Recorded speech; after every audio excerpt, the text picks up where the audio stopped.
Hello friends, we started the second physical property, magnetic property, and we already see the introduction of magnetic property. There are four types: paramagnetic compound or paramagnetism, diamagnetic compound and diamagnetism.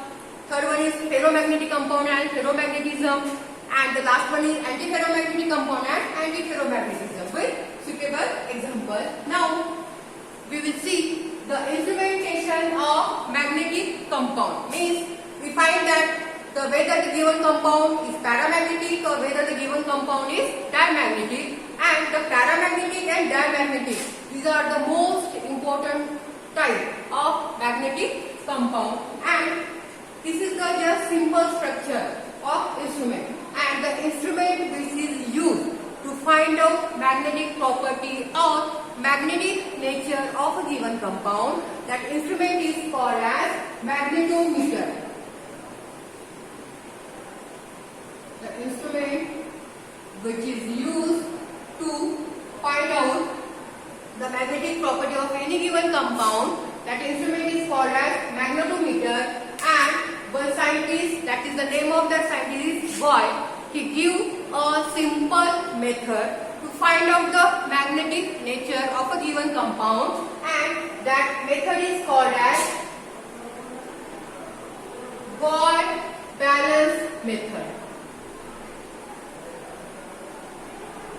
The method which is used to find out magnetic nature of a given compound, that method is called as Boyle-Valence method. In this method, the two poles are used. We know that south pole and north pole, and one electron magnetic is present, which is called as electromagnet. In between these two poles, and the cylindrical tube is placed. That tube is called as specimen tube. So this is the simple structure of that Boyle-Valence method. Now how it's working? Means how will you find out whether the given compound is paramagnetic or whether the given compound is diamagnetic? Okay, now the given compound, the complex molecule, is taken in this specimen tube, and that specimen tube is placed in an electromagnet, but that specimen tube is placed in a such a way that the end of that tube is placed between the middle of these two poles.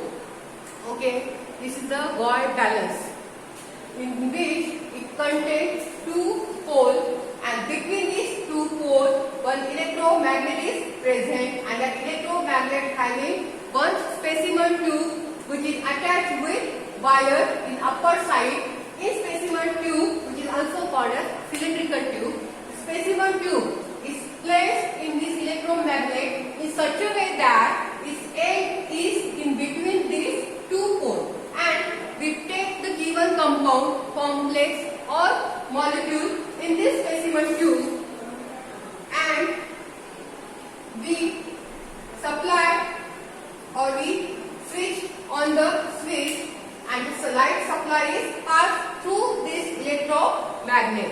Suppose the given compound is paramagnetic, then that magnet or electromagnet attract that compound due to the presence of unpaired electron, and if the given compound is diamagnetic, then the electromagnet repel that compound. So this is one simple method to find out the magnetic property of given compound, whether it is paramagnetic or whether it is diamagnetic. And we know that the paramagnetic compound having unpaired electron and diamagnetic compound having paired electron. That's why in specimen tube we take compound. If that compound is paramagnetic, which having unpaired electron, that is attracted by electromagnet, and if the given compound is diamagnetic, that is repelled by the electromagnet, and by simply we can identify the given compound is paramagnetic or diamagnetic by using simple Boyle-Valence method. And this is the instrumentation which is called as magnetometer, and in this the Boyle-Valence method we use to find out the magnetic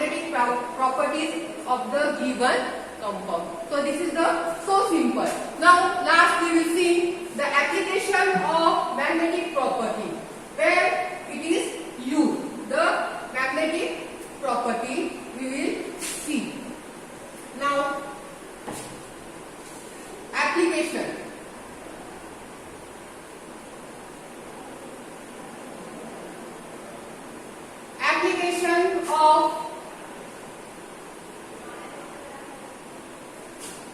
Application of magnetic properties. Okay. The first application is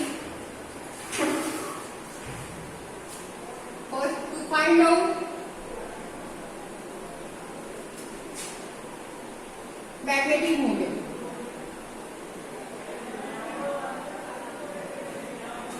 Magnetic moment. Okay, the first application to find out magnetic moment. Magnetic moment is what? When we place any compound in magnetic field, a force is exerted on the compound. That force is called as magnetic moment, and that force is depending on the nature of magnetic compound. That may be paramagnetic or diamagnetic, and this magnetic moment is calculated by formula N plus 2, and here N is equal to number of unpaired electron. Number of unpaired electron. For example, suppose we take example K only potential, which having one unpaired electron. Okay, now put value of N is 1. It having only one unpaired electron. So value of N is 1. Put in this formula.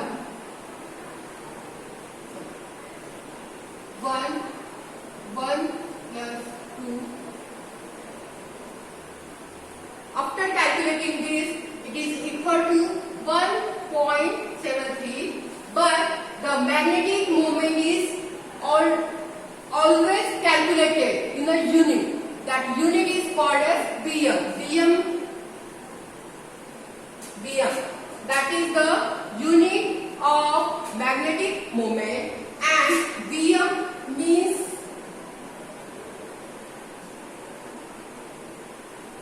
both magneton. Got it? Magnetic moment is always calculated in terms of Bm, and Bm means nothing but both magneton, and magnetic moment having only those compounds which are paramagnetic in nature. Diamagnetic compound having zero magnetic moment. See,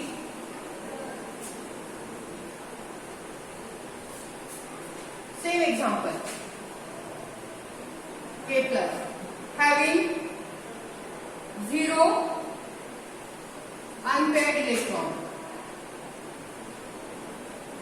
because K plus having last cell electronic configuration is 3p6, and p orbital having all full field orbital 1, 2, 3, 4, 5, 6.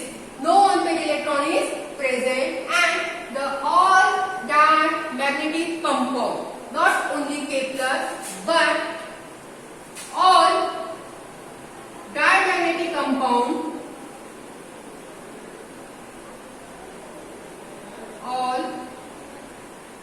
diamagnetic compound, having zero magnetic moment. Zero magnetic moment. Okay. So only paramagnetic compound having magnetic moment, and that magnetic moment is depending on total number of unpaired electron, maximum the number of unpaired electron, maximum the magnetic moment. If the number of unpaired electron increases, the magnetic moment value also increases. So this is the first application of magnetic properties, means to find out magnetic moment, and that magnetic moment is calculated by using formula N plus 2, where N is nothing but the number of unpaired electron. Now second is to find out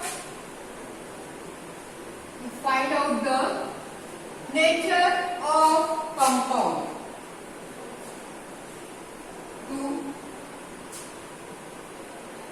To find out the nature of structure of compound.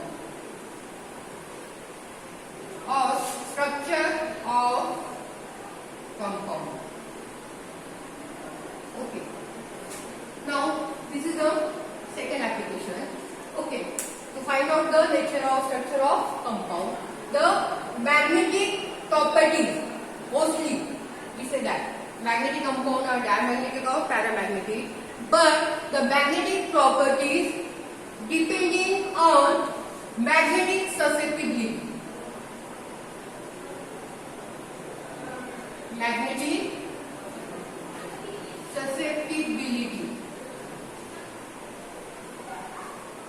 Magnetic susceptibility means ratio of magnetization. Magnetic susceptibility means ratio of magnetization. And from this ratio of magnetization, we can find out the nature of structure of given compound. Suppose we place a compound in magnetic field and the ratio of that magnetization is increases. Means what? That compound having maximum number of unpaired electrons. That's why such a compound having maximum magnetic susceptibility.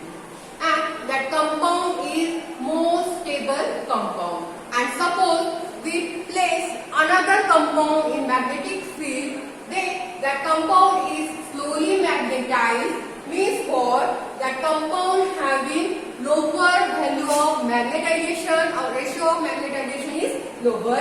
Such a compound having lower value of magnetic susceptibility means that compound having less number of unpaired electrons, and that's why they having less magnetic moment, and these compounds are less stable as compared to the compound having higher magnetic susceptibility. In this way, we find out the second application, that is to find out the nature of structure of compound, and the nature of structure of compound depending on magnetic susceptibility, and magnetic susceptibility is nothing but the ratio of magnetization. Maximum the ratio of magnetization, maximum are the number of electron, and maximum the number of electron, greater the magnetic moment, and greater the magnetic moment, that compound is stable compound. And if the compound having lower value of magnetization, that compound having less number of unpaired electron, and that compound is less stable. So this is the second application. Third application, to find out total number of unpaired electron. Second and last application, to find out total number of unpaired electron. Any complex containing how much unpaired electron is also calculated. We see just example.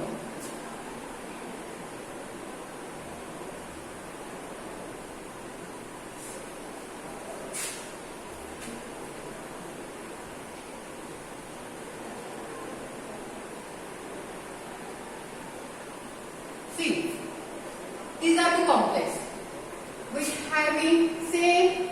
Fe atom, that is iron atom, number of ligand are same. There are 6 ligand and here also 6 ligand. Charge also same, -3 +3. Only the difference is that this complex having cyanide is a strong ligand and water is weak ligand. Okay, now in this oxidation state of Fe is +3, it having last cell electronic configuration is 3d5. Here also oxidation state of Fe is +3, it also having 3d5 configuration. Now see what is the change between the total number of unpaired electrons in this compound. 1, 2, 3, 4, 5. N is equal to 5. But cyanide is strong ligand and any complex containing strong ligand, the electrons are paired. Now its configuration or structure become like this. 1, 2, 3, 4 and 5 means N is equal to only 1 electron, and here water is weak ligand and it having electronic structure like 1, 2, 3, 4, 5. See the difference.